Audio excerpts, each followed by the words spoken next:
Some people might think that I like solo backpacking because I like to go really hard and do super intense, fast things and can't find anyone cool enough to do them with me. When in reality, I like solo backpacking because I get to just choose my own adventure every day and wake up when I want and eat when I want and take breaks when I want. And it's fun being the only person I have to worry about for a little while. On day 3 of the Tahoe Rim Trail, Cashew and I woke up before any of our new friends because I didn't feel like saying goodbye. And we set off hiking for the day while the sun was still low, the forest was really active, and there was hardly anyone else on trail. Actually, I did have 2 runners pass me, which felt a little strange that they were just out here for a jog and I had like 3 days of sweat on me, so. Okay, so we're up here and we're going all the way down there. The trail is pretty flat for this section and you're just slowly descending in elevation while looking at some of the most romantic views of the trail. I was feeling pretty good and my legs were feeling better than the day before, but my shoulders were starting to bother me. I was also particularly eager to rearrange my water carry system because look at this. This is like not a pro look and I really didn't like it, but I was struggling to fit this water bladder around my bear canister.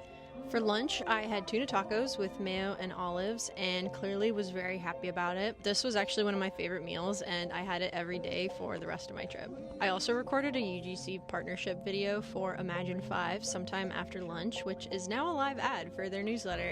So yeah, you should go check it out maybe. Miles later, after some pretty miserable hours in the sun, Cashew and I heard the laughing and hollering of the Truckee River and I realized we were really close to the trailhead. I basically ran down the rest of the switchbacks and then felt a really big ego boost walking through Tahoe City looking like real hiker trash and feeling kind of immensely proud of it. I took a dip in the lake and then Cashew got a pup cup for all of her hard work and we enjoyed ourselves before heading over to a friend's house where we would enjoy a rest day tomorrow.